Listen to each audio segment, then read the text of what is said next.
सांसद महोदय, यहाँ पर 2 दिवसीय महोत्सव का आयोजन किया जा रहा है पहली बार। कहाँ से कलाकार आएंगे, महोत्सव में क्या क्या होगा, ये बताइए। 2 दिन का कार्यक्रम है। आप सभी लोग जानते हैं कि माननीय मुख्यमंत्री जी यहाँ आए थे उद्घाटन करने के लिए मंदिर का। उसी समय उन्होंने घोषणा किए थे कि विषहरा महोत्सव भी अब राजकीय महोत्सव होगा, और बाद में उसका नोटिफिकेशन भी हुआ। तो राशि तो उसी समय आ गई थी, लेकिन चूँकि हम लोग भी व्यस्त थे, लेकिन मार्च तक में इस कार्यक्रम को करना था। तो यही तिथि निर्धारित हुई 16 और 17 फरवरी को, और 2 दिन का महोत्सव मनाया जाएगा, जिसमें स्थानीय कलाकार के साथ साथ बाहर से भी कई कलाकार आ रहे हैं। और हम समझते हैं लोकल स्तर पर जो कौन कौन कलाकार हैं, और सलमान अली, श्रद्धा मिश्रा और जय झा, जो इसी जिला के रहने वाले हैं, उन लोग को सारे गाँव को लाने का प्रयास किया गया। सारे गाँव सब है, और स्थानीय जो लोग होंगे, एक तबला वादक भी इसी गांव के हैं, राम बहादुर जी के भतीजा, उसको भी समय दिया जाएगा। और यह कार्यक्रम SDO साहब के नेतृत्व में ही यह कार्यक्रम हो रहा है। मुख्यमंत्री जी यहाँ पर आए थे और मंदिर का उद्घाटन भी किया था, पूजा अर्चना की थी। उसके बाद यहाँ महोत्सव का जो घोषणा की उन्होंने, इसको लेकर क्या कहेंगे? महोत्सव की घोषणा किए उसका नोटिफिकेशन राज्य सरकार से हो गया, मंत्रिपरिषद से।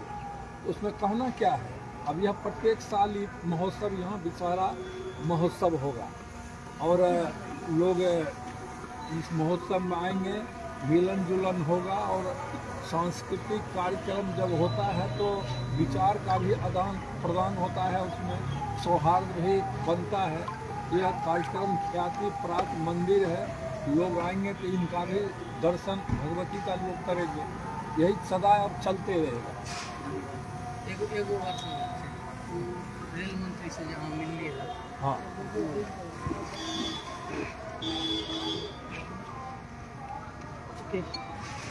सांसद महोदय, आपने रेल मंत्री से मुलाकात की और आगे वो सहरसा भी आने वाले हैं, और क्या यहाँ पर वो लोगों को यहाँ पर देंगे क्या? कल सुबह ही हमारी बात हुई थी रेल मंत्री जी से। हमने यहाँ की कई समस्या की चर्चा उनके सामने की, और उनसे आग्रह यह भी किए कि एक बार आप सहरसा चलिए। तो उन्होंने हमारे आग्रह पर सहमति दी है कि हम सहरसा आएंगे, और हम 1.5-2 महीने के अंदर आएंगे। हम पहले दरभंगा जाएंगे, उसके बाद हम सहरसा आएंगे। जब रेल मंत्री जी यहाँ आएंगे तो आप सभी लोग जानते हैं कि बिहार में 1 नंबर का स्टेशन भवन बन रहा है, अमृत भारत स्टेशन योजना से, जो ऐतिहासिक लगता है। अभी भी लोग मंदिर में दर्शन करने जाते हैं। एक राजनीतिक हमको कह रहे थे, हमारी पत्नी कह रही कि चलिए हम स्टेशन एक बार देखेंगे, तो उस तरह का भवन बन रहा है। उसके बाद जो 160 करोड़ रुपया दिलवाए थे यार्ड रिमॉडलिंग के लिए, और उसका भी शिलान्यास करेंगे। 160 करोड़ से यहाँ 12 गो रेल लाइन और बिछेगा, और कई तरह के विकास के काम होंगे। जब जगह से गाड़ी नहीं आ रही है कि जो गाड़ी आएगी और उसको साफ सफाई में जो 2 घंटा लगेगा, गाड़ी को 6 घंटा के बाद खुलना है, उसको खड़ा करने के लिए स्टील लाइन नहीं है, इसलिए बहुत गाड़ी आती है। मजबूरी में किसी को सरायगढ़ भेजना पड़ता है, मजबूरी में किसी को पूर्णिया कोट भेजना पड़ता है। जब वह सारा लाइन बन जाएगा तो सारी समस्या का निदान हो जाएगा, और सहरसा 1 नंबर का स्टेशन और उसकी व्यवस्था होने जा रही है, जो कुछ दिनों के बाद लोग देख लेंगे। रेल ओवरब्रिज के बारे में क्या कहेंगे? रेल ओवरब्रिज में तो जो मामला था सभी लोग जानते हैं, जो पुराने लोग हैं।